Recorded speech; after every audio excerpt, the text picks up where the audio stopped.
This podcast is a collaboration between Costard and Touchstone Productions and the Dads from the Crypt podcast.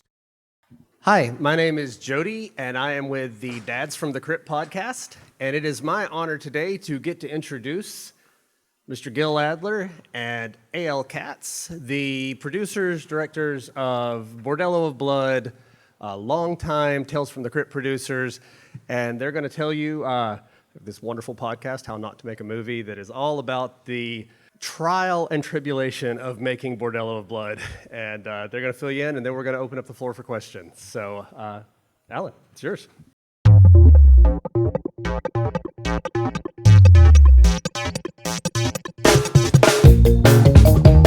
Hello, everybody, and welcome to another episode of the How Not to Make a Movie podcast.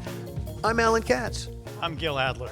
In order to understand Bordello of Blood, you have to understand the story of Tales from the Crypt. And the thing about doing Tales from the Crypt was that it was capturing lightning in a bottle. Hey, it's the reason you're all here today. Why Tales from the Crypt? I don't know why it still exists in everyone's sensibility. Is because it was special, it was unique, and nothing quite like it had ever happened before.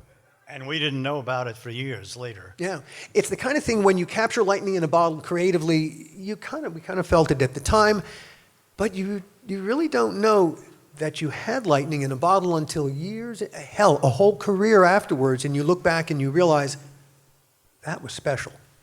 That was unlike anything else that I ever did.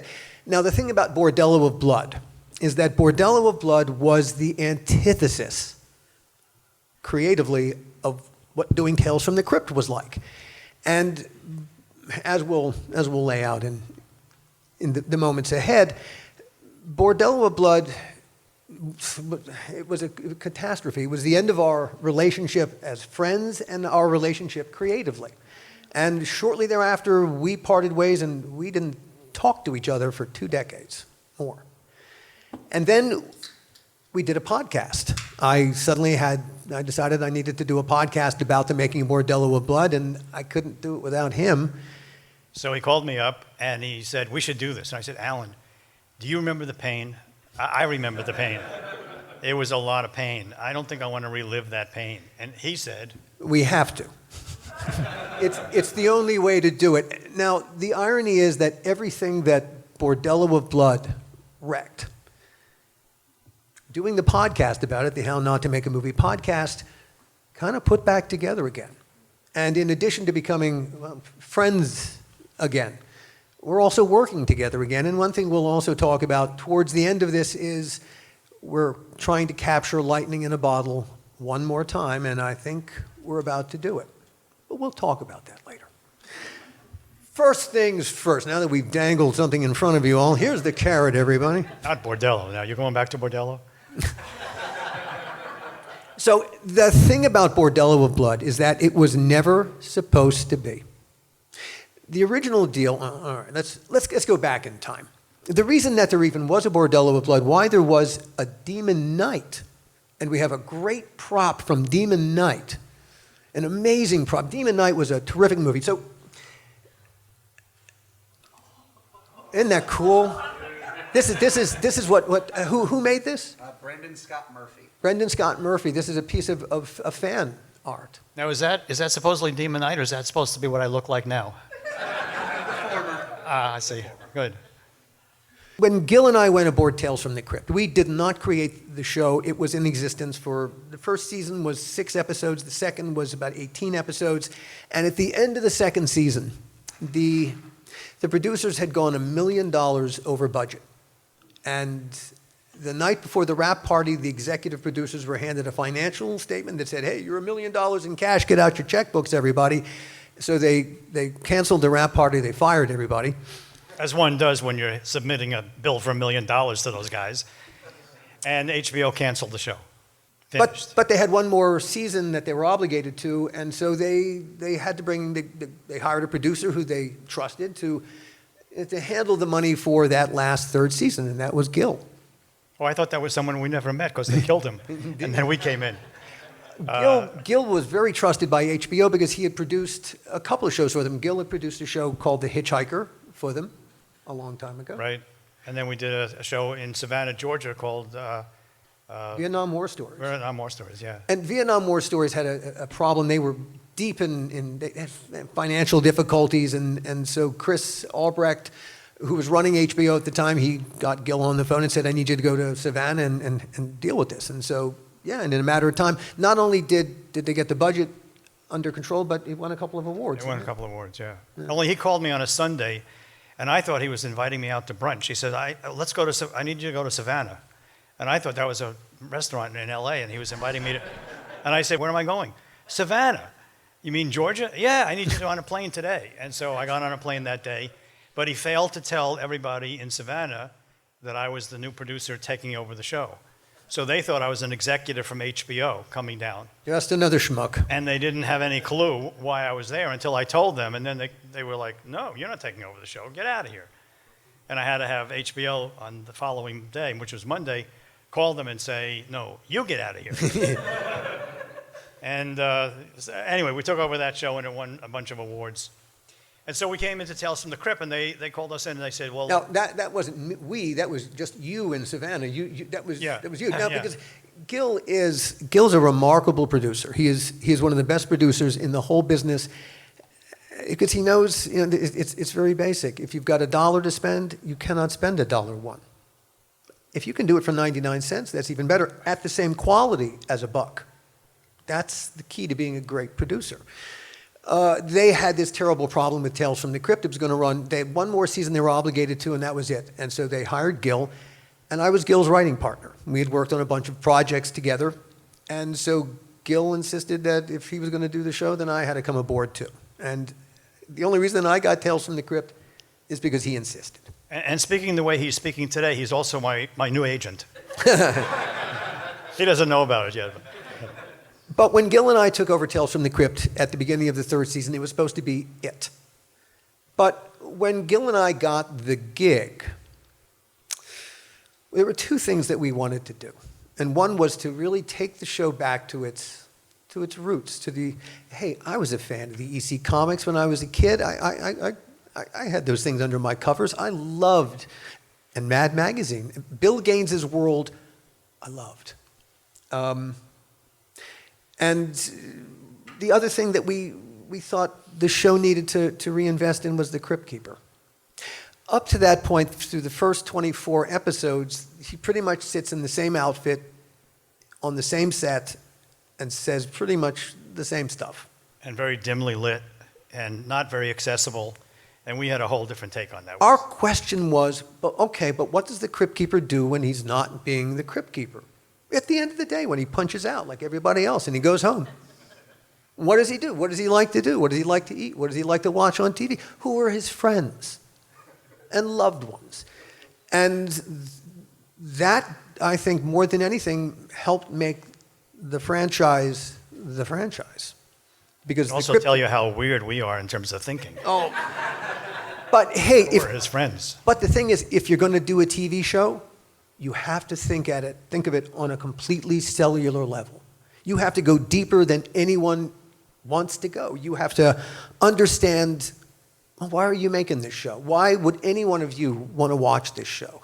We have to be so specific in our minds about what it is that we're putting out on the table for your consumption. We were always very clear. To us, Tales was horror, but much more black comedy. And the Crypt Keeper was the proof. The Crypt Keeper, he's the epitome of black comedy. Look at what he's laughing at. And he was the key for us. If we get him right, and if we're dedicated to what Bill Gaines created with his dad in the 50s in the comic books, and yet put a contemporary spin on that story, we thought we would have success. And that's what we did. We took the comic books and we told Bill two things. One, we said, look, we have a lot of partners. We have HBO. We only care what you think about the script. So if we write scripts, we're going to show them to you first, not HBO, not our partners. And if you don't like them... Screw all that. If you don't like them, we're going to throw it away. We're not going to argue about it and try to convince you. We're going to rewrite it. And the most important thing for us is that you love the show, because you created the show originally. Secondly, we said to the partners, The crypt keeper is in a dark shroud. You light him very dimly, and he's not accessible. It's not fun. We want him to be accessible, and so we want the audience to look forward to the crypt keeper introducing the show and telling you at the end of the show, it's okay. You don't have to look under your bed. It's okay to turn out the light and go to sleep. Nothing's going to happen. Maybe. What? Maybe. Yeah, and so that was part of that. And the third thing we told them was that we wanted to use stars. And they said, well, HBO is not going to give you money for stars. We pay scale plus 10. And we said, we will get stars. We think this material will attract stars, and we'll go from there. And they thought we were crazy. And Joel Silver, one of the partners, brought me into his office, and he never would sit down. He would pace. He would pace back and forth and back and forth. I'd get a stiff neck talking to him. And we would talk about the Tales from the Crypt, and he'd say, every day you have to shoot 5 pages. Every day, and it's got to look like a motion picture. It can't look like television. Now, we had just come off of a show called Freddy's Nightmares, which we did for Lorimar and New Line Cinema. Yeah. And in that show, we had a very low budget, and we were shooting 10 pages a day. And after 5 days of shooting, we finished an episode. On day 6, usually you have a day or two to write. No, we had to shoot the next episode. So we shot 22 hours back to back to back to back. And so when Joel said to me, you have to shoot 5 pages a day in and day out, every day, I looked at him and I said, what do we do after lunch? Because I had been shooting 10 pages a day. And we had an argument about that, but that ended in him saying, go do it. Go do what you want to do. What also made Tales from the Crypt lightning in a bottle was, at that time, TV was over here and features were way the fuck over there. These worlds had nothing to do with each other. There was some occasional crossover at Tom Hanks, Robin Williams, who would go from TV into features, but nobody went from features into TV. If you were going from features into TV, that meant your career was heading down the toilet. So when HBO at that time had a couple of TV series, they had First and 10, and they had what was Brian Benben's show. But these Dream On, thank you.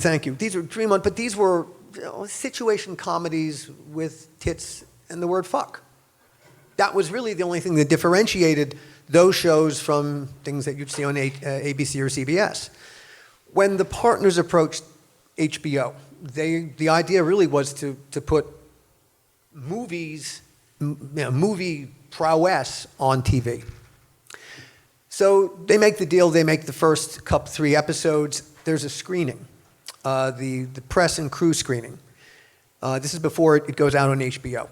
And the first 3 episodes, it's Dick Donner's Dig This Cat, He's a Real Gone, Walter Hill's The Man Who Was Death, and Bob Zemeckis' All Through the Night, All Through the House. And what was I saying? The critics. The critics. Oh, right. So there's the screening happens, and afterwards, a couple of the crew members are sitting, and one says, "Wow, that's great TV," and the other guy says, "That's not TV, it's HBO." In the row ahead are a bunch of HBO executives who suddenly realize what their logo is, and that was the day that HBO stopped being TV, and it became HBO. And HBO took that mantle of being not TV, different. And it was really Tales from the Crypt that turned HBO into HBO. So the mandate of getting talented people to come for no money and spend a week fucking around, let's be honest.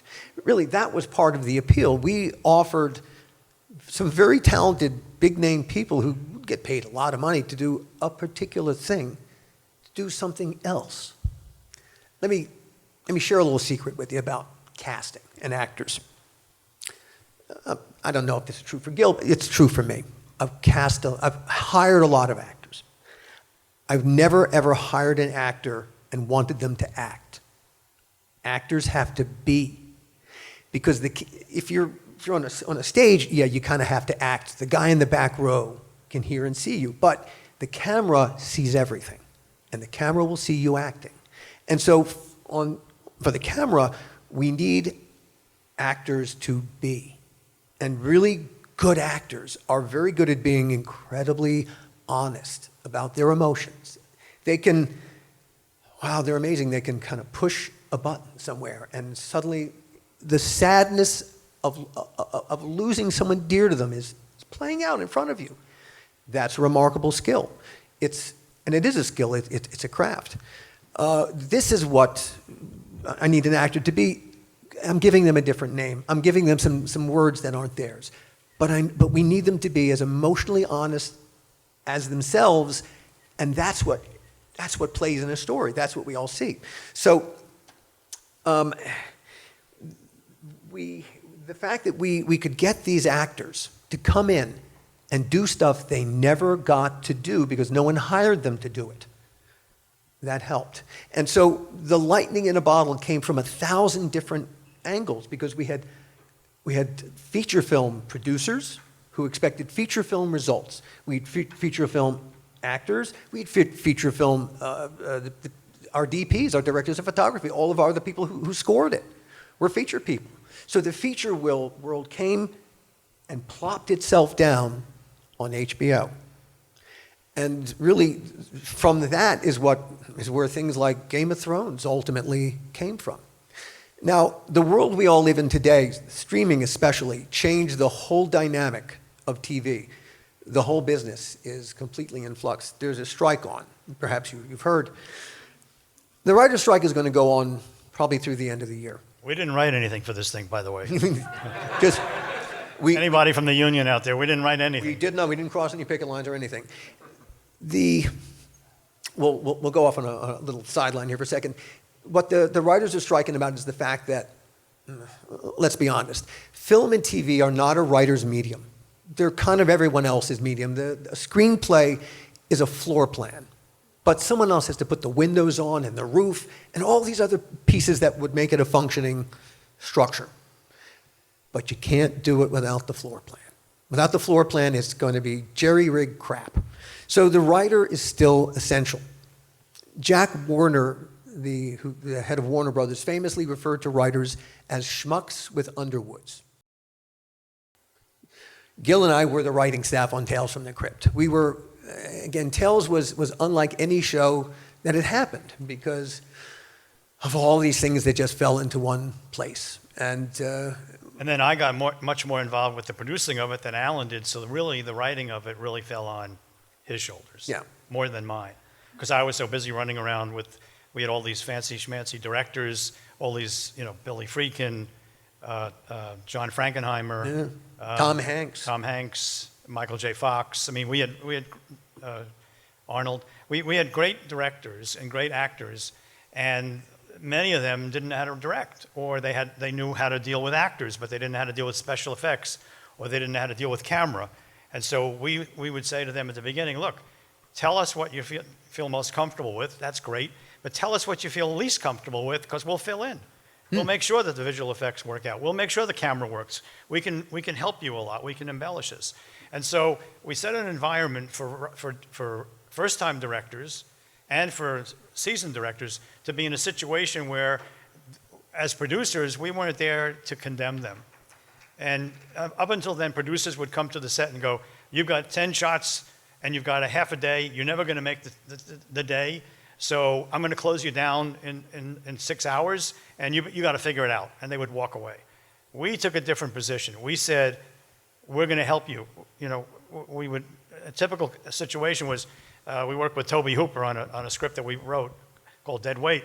And Toby became a really close friend of ours, mainly because of the following. One day, I think it was the second, third day of shooting, we stopped for lunch, and we'd always come down and have lunch with the director and find out how he's feeling, what's he doing, where the problems are. And Toby said, I don't know what to say to you, Gil. This is a bad impression of Toby. and I don't know what to say to you, but I got lost, and I have a half a day, I have 10 shots, we're not going to make it. And I said, well, I don't have any money for time, so this is what we're going to do. You're going to finish lunch, I want you to calm down. I'm going to go upstairs. Alan and I, tell me exactly where you are. And he told me, and I said, okay, I don't want you turning the camera around the other direction, because that's a relighting job. That's time. You're going to continue shooting in only this direction. I'll come down in 20 minutes. Alan and I will come up with a plan, I'll tell you that plan. I might even give you shots of how to get to that so you make the day. If you like that plan, we'll do it. If you don't like the plan, I'm not going to argue with you. I'm going to go back upstairs. Alan and I will come up with another plan, and I'll come down 20 minutes later after that. And suffice it to say, we have to make our day, because even if I wanted to give you more money, I don't have it. So I would go upstairs, and we came downstairs and said to Toby, "Where are you?" And he goes, I owe one close-up shot in the other direction. I said, "That you can get, because that's not a big light job. We'll get that." And then I said, here's the deal. You know the set that we built and we furnished and we lit? We're not going into that set. I'm not mad, because I'll use it on another episode. You're going to stay on this set. And he said, but Gil, where does he hide the pearl? He's got to hide the pearl. He's going into the other room to hide I said, okay, just calm down and listen. Just hear me out, and then think about it for 30 seconds before you comment. He doesn't go into the other room. He hides the pearl. He swallows it. And on insert day, which doesn't cost you any money, because we have inserts for different shows, we could do it. You can come in and shoot it, or we could shoot it. I see it as a slow move in on a cadaver on a slab, and we see a hand come in with a knife, squishy, squishy, squishy, opens up the body cavity. We're pushing in. A hand comes in and pulls the pearl out the camera. Cut. And that's how we'll get that shot. But you don't have to worry about shooting it today. And here's a list. I could do this in 7 shots. If you like those 7 shots, use them. If you don't like those 7 shots, throw them out. I don't care. But you can get out of today by doing this. And if you have a better plan for shooting it, by all means do it. But we can get out of the day. And we did. That's exactly how we got out of that day. And so we would do that every time with these directors. And some of them were, big-time directors, as I said, Billy Friedkin and John Frankenheimer. And they would be amazed that we could actually help them, and that as producers, we weren't there just to say, well, you got 10 hours, and do whatever you want, but we're going to close you down. But we would actually help them. And that changed, I think, how people viewed us and how they wanted to work on the show, because they had never experienced that kind of a collaboration. So Tales from the Crypt, I think we had a terrific system. We had great people, and we were succeeding. And we succeeded so handsomely that Universal Pictures said, "Hey, you should make 3 movies." And we said, "That sounds great, let's do it." And the first movie that the partners wanted to do was Demon Knight. And Gil was supposed to direct it, but Gil did not want to direct what is in essence a monster movie. There was another script that we were toying with that ultimately became Dead Easy. It was a psychological thriller. Now, Gil and I, let's finish with Demon Knight. At the end, we hired Ernest Dickerson, and Ernest did an amazing job. I mean, that is a classic horror movie. Demon Knight is fantastic. Hey, look at that head, man. Is that fantastic? Now is when we should have brought the head in, but yeah, just we'll get it in rewrites. Gil did not want to direct. I didn't want to direct it because it was a sort of a haunted house movie, and I just felt like we had found this other script called Dead Easy, and it was much more of a thriller as well as a horror movie. And I thought, oh, that's a better step for me as a director and for our careers as writers. We wanted to do that one, and Universal said, fine, whatever you guys want to do, fine. And so we hired some crew. We went down to New Orleans. We were there scouting. for 6 weeks. We spent 6 we weeks spent a lot of money. Orleans, yeah. And then one day Universal called us and said, stop. We don't want that movie anymore. Come home, and we have another plan. We'll tell you about it tomorrow when you're in our offices. So we flew back. We had no idea what we were really getting ourselves into. We went into the room, and they said, here's a script. It's called Bordello of Blood. And you have 3 weeks to rewrite it, because you need to be shooting in 3 weeks, because we're not changing the release date, which they would always, they would always set it up like a year in advance or 9 months in advance, and we'd have to make the date. So we came back, and we probably should have said, no, we're not going to do it, get somebody else. But I had said that already on Demon Knight, and I really felt like I didn't want to forego my opportunity. It would have been the end. I think that would have been the end of both of us. We would not have worked we would not have done the next season of Crypt. Yeah. We'd have been off the show completely. Yeah. It was a ludicrous assignment to be handed a script that we'd never seen, that we were going to start shooting in 3 weeks. after rewriting it, casting it. The reason that Bordello of Blood existed as a script had nothing to do with us. At round about the same time, there was a new production company called DreamWorks had just come into being.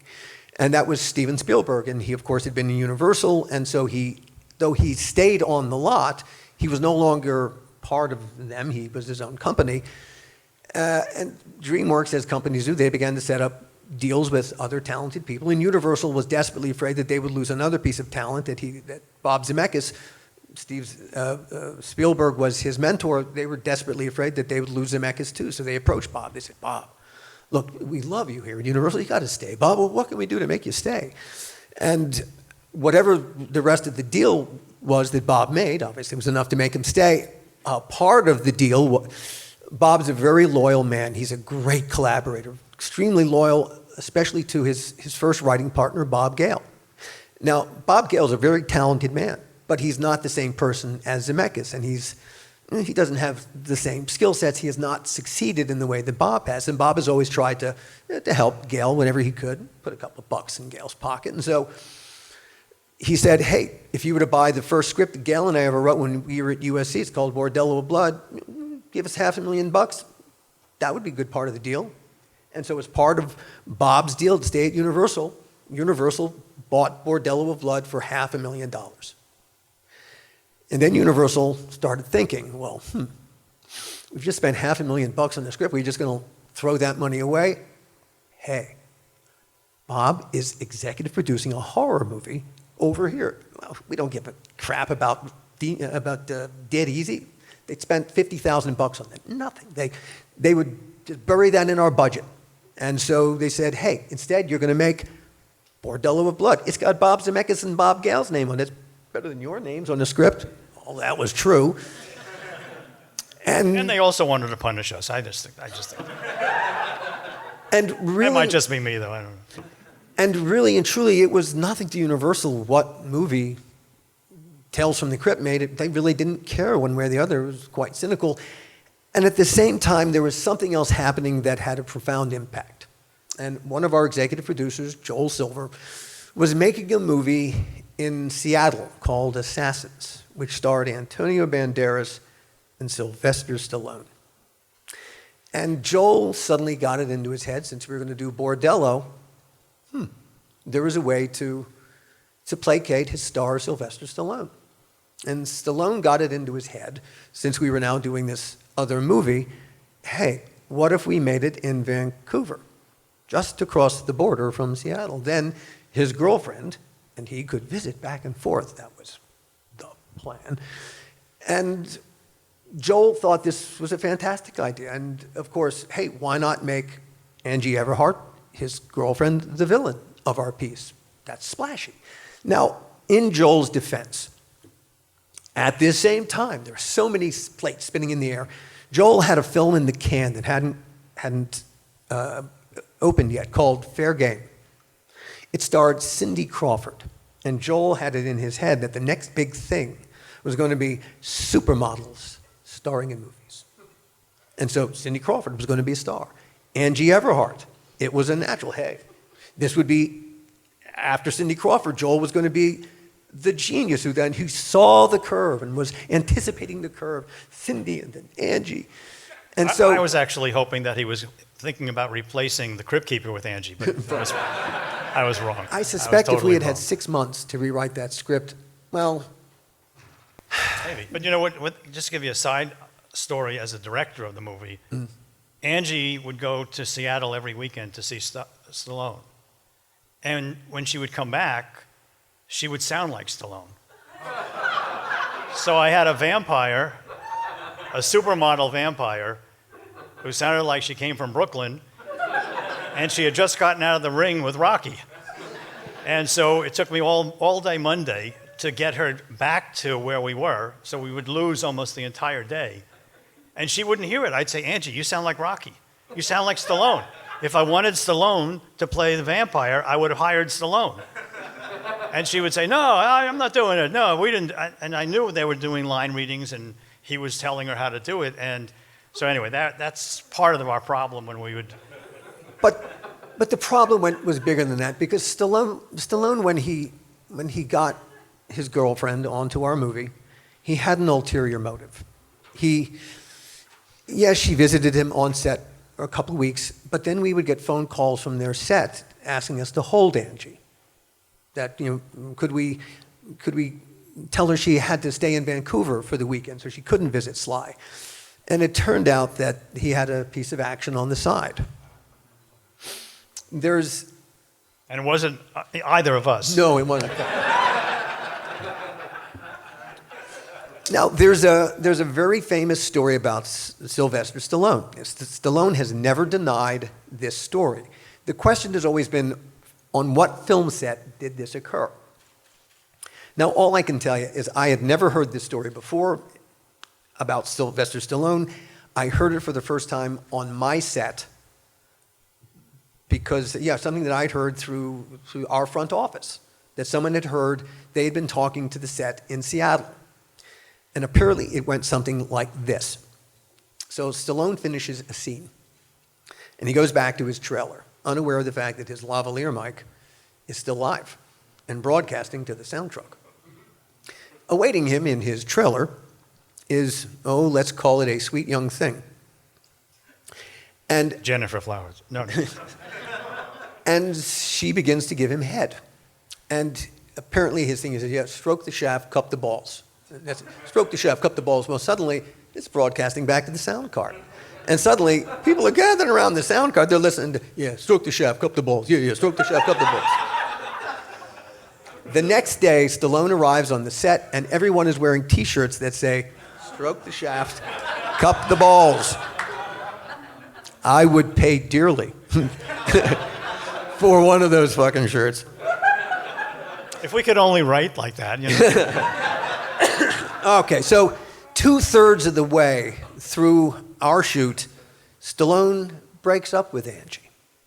And we are left with an actress we wouldn't have hired to begin with when we were doing the casting initially. Gil and I, the villain is really important. In Demon Knight, I think one of the things that makes Demon Knight incredibly successful is Billy Zane. Billy Zane is fucking awesome in that movie. He owns it. Well, hey, if you miscast Freddy Krueger, you're going to get a bomb too. You got to cast it just right. And we wanted Robin Givens. Yeah. Now, Robin, our understanding was not an easy personality, but that was nothing to us. We worked for Joel Silver. It's nothing. We specialize in difficult personalities. So I think Robin, Bordello of Blood was never going to be Demon Knight. I don't think it just could never have been. It just wasn't. It didn't have it in its bones. But I think Robin Givens would have made a much better villain than Angie. That's my gut. The next actor that we had no choice in was Dennis Miller. We could not tell you to this day why Joel insisted on Dennis Miller. It is one of the biggest mysteries. Well, I think like Joel wanting to use a model, he thought, Dennis is a comedy show on HBO. He's a stand-up comic. That'll be the next big thing, stand-up comics. But our audience had no interest in Dennis. No That was not our audience's idea of a comedian. Right. So it missed on that count. Now, Dennis, to his credit, he is a very funny man. He's a very talented man, but he's not a happy person. I'll be fair. Nobody in comedy is happy. That's why you go into comedy. You're a miserable son of a bitch. But Dennis is especially miserable. And the first day that he arrived on our set was on a Monday. We always started shooting on Thursdays. One of the things that Gil, as a producer, always did was to start shooting on a Thursday, because then you get 2 days under your belt. If you got a big problem, you got the weekend. You can fix the script, do whatever you got to do. If it's the script or whatever it is, you can replace someone, fix something, and by Monday you should be rolling right along. And then we added to that the difference between shooting on Wednesday and Thursday, since everybody was already being on the payroll, was the meal. So we would tell the studio we would start on a Thursday, and we would steal Wednesday, because Wednesday had no cost except the caterer. And the studio couldn't figure that out. They kept saying, well, he's starting on Thursday. And the people who knew said, no, he's going to start on Wednesday. And they go, no, he told us. We have a call sheet. It's for Thursday. and we lied. We started on Wednesday because we could get an extra day for the cost of the meal. And that's what we did on all the shows I did. From that movie to all the movies I've done in the past, I always would start on a Thursday and steal Wednesday. So Dennis shows up on a Monday in the parking lot of the Orange, a strip club where we were shooting on location. And, this was a script. We had 3 weeks to rewrite it. It's a student movie. It was a student script. It was Bob Gale and Bob Z wrote it when they were students. Well, hey, they became Back to the Future. But not when they were film school students. They weren't those guys yet. And back, Bordello of Blood read like a student movie. And certainly the character that Dennis played, he's a small-town private eye. Well, let's do a little logic here. How much business can a private eye do in a small town? Not much. He's not logical. He's not a realistic character. He can't be. So right off the bat, I don't know how to write for this character because he doesn't make any sense to me. You can't write jokes for a character that doesn't make any sense. It's going to be generic. That's all you can ever do with a generic character. So, all right, so we knew that the script we were handing Dennis, revised as it wasn't filled with comedic gems. It wasn't. It was the script we were going to shoot with. And so I hand a professional comedian a script filled with his dialogue. And Dennis flips it open, he turns to his first line of dialogue, he points at it, and he says, I can't say that. I'm not going to say that. He says, tell you what I'm going to do. I'll look at the script, and I'll try to get it all in, and I'm going to make up all my stuff. And that was the end of it. There was nothing we were going to say he was going to do what he was going to do. He was our star. And so Dennis improvised every one of his lines, every single day. Now, that was good for Dennis. It was kind of hard on the other actors he was working with because his dialogue and their dialogue didn't necessarily jive. And it drove the editor crazy and drove me crazy in the editing room. Whole pieces of information that needed to get into the script, right, that he needed to say, he never said. And so the whole big chunks of information that you kind of need just for storytelling, they never get there. The other actors, of course, found it problematic. Now, Dennis at that time was doing his show for HBO, and they rehearsed Thursday, shot Friday, so when we started the show, we hired our crew saying a regular work week, Monday to Friday, but Dennis's schedule made that impossible. So our work week became Saturday to Wednesday. It's not the deal our Canadian crew made. And they have this weird idea about working to live, whereas down here we live to work. We have it completely backwards. Well, they didn't want to spend their weekends with us. We had to renegotiate that whole relationship and that whole... And nobody was happy about that. Well, okay, so the crew was not happy with Dennis, and then Dennis would come to us and he'd say, I'm really tired. Well, he would come to me because Gil was directing, and he would send his assistant to me first thing in the morning. She'd say, Dennis is really tired. Can we shoot him out early, send him back to his hotel so we could sleep? And I'd say, okay. And so every day, we would shoot Dennis's side of the scene, and the actors would, all the other actors would play their scenes to Dennis, and then lunch, and Dennis would go back to the hotel. We'd turn around and shoot the other side, relight, shoot the other side, and all the other actors would be doing their side to the script supervisor, trying to read what she scrawled of Dennis's improvs in the margins of the script. And so that's what she's reading while all the other actors are doing their lines. And so it's just a chaotic mess and of course this is incredibly disrespectful to all the other actors that you never show up. The other thing I should say at this point before we go to questions is throughout this experience, now you get a sense and the flavor of what we were going through, I never went through therapy. I did. And this is therapy. Right. So we should probably get a little bit on to that. Yeah. We also have some questions. Yeah. So I know if you get us in a room together, we just go on and on about whatever comes into our heads. Do you want to go to questions? You have any questions? You all have any questions, stuff you want to ask? Because yeah, go ahead. Let's go in that direction. Oh, thank you. I don't think I needed one, but thanks.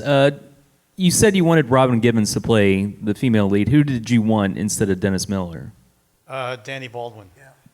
Two-part question. I wondered what were the biggest differences between the Gale and Zemeckis draft of Bordello and then what was rewritten prior to shooting. More typing. More I'm typing. going to say everything. Yeah. Well, my second question is, I've always wondered, is Zemeckis, do you look at him at all as a villain in this? Because No. because I've heard he's a wonderful collaborator, but it was that script and that deal that kind of forced this film upon you. And how do you reconcile that with He had him being nothing to with do with, it was Universal made the decision to make us make Bordello. It was not a Bob. When Bob Z made his deal to stay at Universal, and that was one of the deal points, had nothing to do with us. We had a great relationship, and we still do with Bob. Oh, he's wonderful. Love him. We wrote all the Tales from the Crypts that he directed, except for one. And that was before we got there, that he had directed it. So he really loved us writing for him and working with him, and that collaboration was just very special. No, in fact, one of the few bright spots, I guess you could call it that, of Bordello was watching Bob edit a sequence that we never shot. And there's the suggestion that there's a sexual relationship between Erica's character and Angie's character. There's a real clear impression of that. We never shot anything like that. Bob cobbled that together with bits and pieces of stuff we'd shot with one pickup of a body cross in front of camera. We tried to have a conversation about that with Angie and with Erica, but you can imagine how that might have went. yeah, Erica was not interested. It was not interested. The thing about Angie is, and I think Angie did the best she possibly could. It was not a fair ask. You can't hire someone who's not experienced at something and expect them to deliver, first-rate work. It's just not a fair ask. The same thing happened with our special effects up in Vancouver doing Bordello. We decided, okay, why did we shoot Bordello of Blood in Vancouver? We shot Bordello of Blood in Vancouver because one of the other things that was always a constant with Joel was our relationship with the IA, the union that represented our crew. Tales from the Crypt always shot non-union, but with a union crew. We had a certain deal. Sometimes the union was in a superior position, and sometimes we were in a superior position. For a long stretch, the union was in the superior position. And we had done a TV movie for Fox called Weird World, and our union struck us, and they shut us down. And Joel was really angry, and so his attitude was, fuck me, no, fuck you. And when the opportunity came to do Bordello, he decided we weren't going to shoot it in Los Angeles. And the nearest place that had, that was production capable was Vancouver. Now, at the time, Vancouver was an active production town, but it wasn't what it is now. The other problem with going up to Vancouver was that we were shooting a horror movie. And again, we didn't change our dates because of our release schedule. So we went to Vancouver simply because we were starting the movie in 3 weeks, and that's the location we chose to shoot it in. We shot it in July in Vancouver. We're a horror movie. Our stock in trade is dark, nighttime. One thing you don't get a whole lot of when you're that far north in July is night and dark. So we'd be shooting in a glass cathedral. If you've seen the movie, there's a glass cathedral. And I'd be looking up and going, why is it getting light? We've been shooting for 5 hours. We were supposed to shoot a 12 or 13-hour day. And then they would come over and say, well, you only have like three more hours. And that was our climax. Shooting the climax, we had one night. Yeah. Now, one of the reasons that we thought Vancouver was going to work for us was because we found that glass structure. It was an exhibition hall. It was Vancouver, I forget what it was called, but it's not even there anymore. It's been torn down. But we thought, well, that's great, because in the script, we'd written a glass church. But, okay, now we're shooting in Vancouver in July. If we had really thought about it, which we did not, we'd have gone, guys, think about this, glass church, climax, July, one night, glass church, sky, see the sky. But it never occurred to us until we were pretty much there. And really, we walked into that last night knowing we probably were not likely to get it. Todd Masters kind of begged us, don't shoot it, then we'll be stuck with whatever we shoot there, trying to match to that. But we were always between, never mind a rock and a hard place, that would have been a good place to be. So, when we got to, again, hell, not to shoot a movie, we got to the climax of our horror movie and in no time to shoot it because we shot in a glass church that far north. I started the movie, I had long red hair and a big red beard. And then this happened. So, gets you an idea of what we went through emotionally. When we got to the end of the movie, that's funny, when I remember Dennis's last shot, and he finished, and usually, there's applause, and everyone, we're wrapping Dennis out, hey man, and it's great. That didn't happen for Dennis. I don't think that the crew minded seeing him go, the rest of the actors didn't mind seeing him go, and he approached you. Yeah, Dennis came over to me and he said, thank you so much, and what you would expect him to say, and I was like, I just can't wait to get you out of here on a plane to anywhere. And to the Marianas Trench. Yeah, and he said to me, I forgot his wife's name, but if my wife and I invite you up to your wife Santa Barbara. To Santa Barbara for dinner, you're going to come, right? I said, I don't think so. And he said, no, don't be funny. I'm the funny guy. Don't be funny. You'll come, won't you? And I said, no, Dennis, no, we're not coming. My wife and I wouldn't come up and see you. And not only would we come up and see you in Santa Barbara, if you're in L.A. and you brought takeout food to our house, you can sit outside on the lawn and eat it yourself. Nothing. And that's how it ended. And then he sort of looked at me strangely and walked away, and that was the end of it. I didn't see him again until we did ADR in the studio. By the time we were done, and our Canadian crew tested us, we didn't treat them well, and by the time we were done, they were done with us. The wrap party was at Colleen Neistat's house, and she invited the Americans, but I'm the only one who showed up. And they all looked at me like, why did you come here? Our crew, I got hired a bunch of years later. I was a co-executive producer on a show called The Outer Limits for Showtime that they shot up in Vancouver. And this was about 5 years after Bordello, and people still remembered it. There were people on our crew, no one on our crew had worked on Bordello, but they knew people who had. And there were stories still being circulated in Vancouver about the assholes, the American assholes. But the coda to the story, in a sad kind of way, I think, was my career continued on with Joel Silver making a bunch of movies together for Warner Brothers for a few years after that. I mean, you would think that would have ended the relationship, but oddly enough, it didn't. Now I think I do need therapy. Well, after Bordello broke up, now Gil and I then, in the aftermath of Bordello of Blood, shortly thereafter, various things happened. We'll truncate this. We parted ways, and we really didn't talk to each other for 20 years. I think we had lunch once. Yeah. And then this. And as I said, it's funny, we've kind of picked up in a lot of ways right where we left off. And I mentioned earlier that among the things that, we're trying to recapture lightning in a bottle. And I think that the project, people keep asking us, Tales from the Crypt, Tales from the Crypt, Tales from the Crypt. Why don't you bring it back? Why don't you bring it back? And there's such complications with the rights and the legality of it between Joel and the estate. And the estate came to me one time years ago and said, we want you to do it because you and my dad had a great relationship, and you were always respectful of the material with Alan, and we'd like you guys to do it, and we have the rights. And so we said, well, maybe. And then they found out that they really didn't have the rights, that Joel still had certain rights, and they had certain rights. They hate each other. It'll never happen. It came down to the Crypt Keeper. The Crypt Keeper in the EC Comics is a white guy with straight, stringy hair.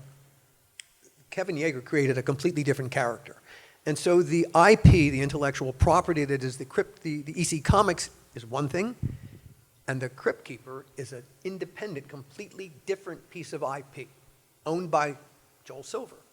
And so, But based on the fact that people are constantly asking us, tell us from the crypt, tell us from the crypt, we then, when we got together to do this podcast, started talking about, well, what happens if we created a show that in spirit was like Tales from the Crypt? had the Crypt Keeper's spirit. Yeah. You could sense him somewhere in there laughing. And was scary, and was funny. Funny especially, dark comedy. So we're working on a project, and the whole way that we're approaching it is very, very different because the TV world is different. The project is called Are You Afraid? And it's about flesh-eating ghouls. And, Who have a sense of humor, of course. well, it's about you are who you eat, I guess. What we want to do is a show that asks the question in times as crazy as these, is it really so bad to want to be the monster? What if the monster reflected a kind of empowerment? Here's a thing that put this idea into our heads. Up until fairly recently, I had never been to a horror fest. I'd never gotten around to it. And I went to a CreepyCon in LA a couple months, about 6 months ago, a year ago. And what blew me away was everyone dresses up as Freddy, Leatherface. No one ever dresses up as the victims. No one identifies with the victims at all. Everyone identifies with the monsters because the monsters are empowered. And I think part of what all of horror fandom is about is empowerment. And people who do the cosplay, it's a very empowering thing. The empowerment is such an important part of it. It's not, yes, to be scared, but to walk away empowered in a way by the whole experience. Well, we want to take that and build that into this show. And so really the question that we're asking, what if being the monster is a logical response? And so it's a show about fear. If you can overcome your fear, in essence, you become the monster. And it's not necessarily a terrible thing. And so what we wanted, like I said, it's called Are You Afraid? It's about flesh-eating ghouls. And we have we're going to take this show out into the world in a way that's never been done before. Normally what you do is you write a script, you write a whole, about 50 pages of what's called a Bible.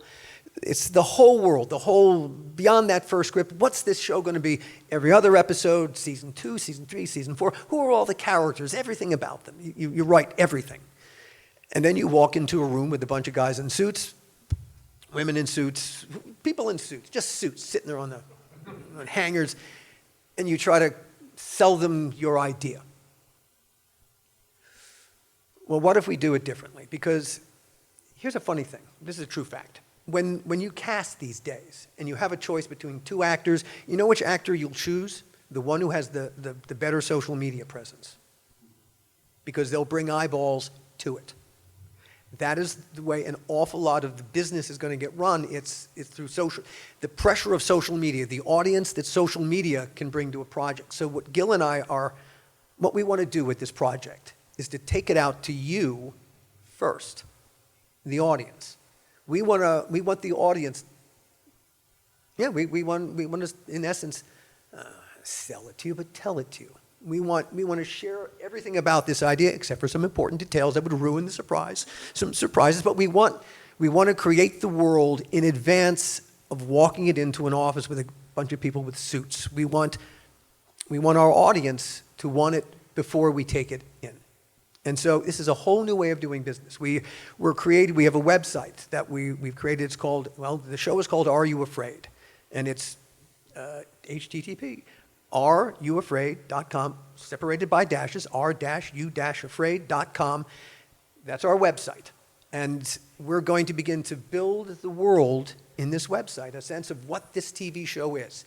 And so we invite you to sample our website. We're adding new material to it. We're building the world that we want this TV show to be. And the goal is, again, this is going to take time. We're reinventing the wheel here, that hey, there's a writer's strike going on. It's going to go on until the end of the year. And so in the meantime, we're going to create a show, not for the people with suits, but for you all.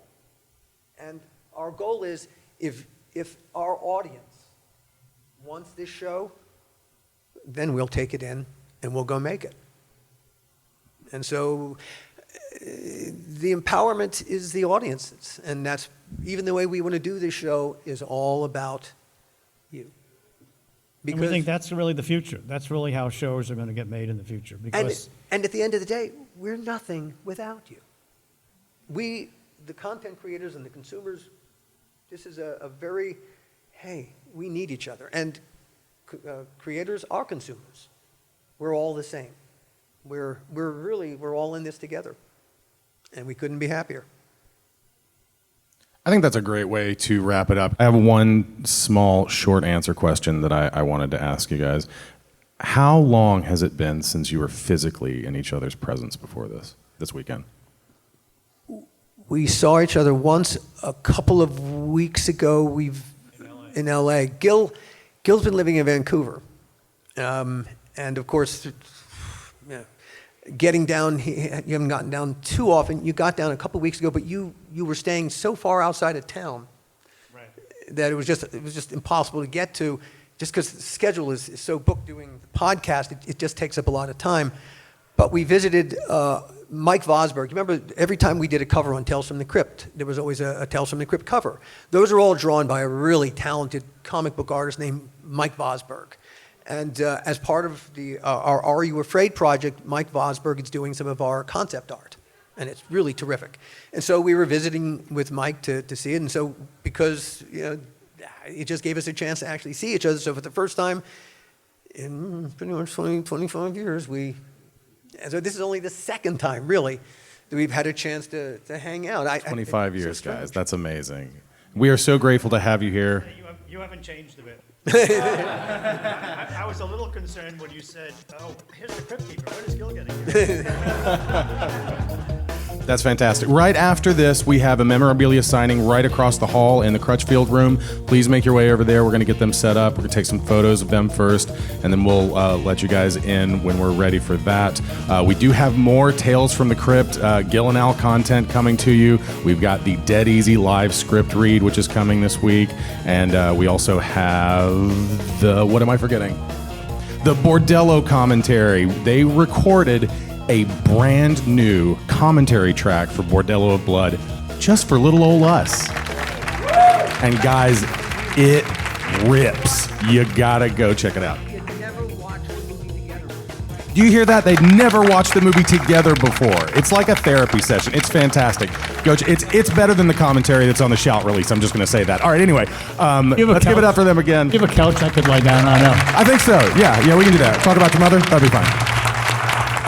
All right, thank you so much for coming. And thank you, everyone, for listening in, and see you next time. The How Not to Make a Movie podcast is executive produced by me, Alan Katz, by Gil Adler, and by Jason Stein. Our artwork was done by the amazing Jody Webster, and Jason Jody, along with Mando, are all the hosts of the fun and informative Dads from the Crypt podcast. Follow them for what my old pal the Crypt Keeper would have called terrific Crypt content.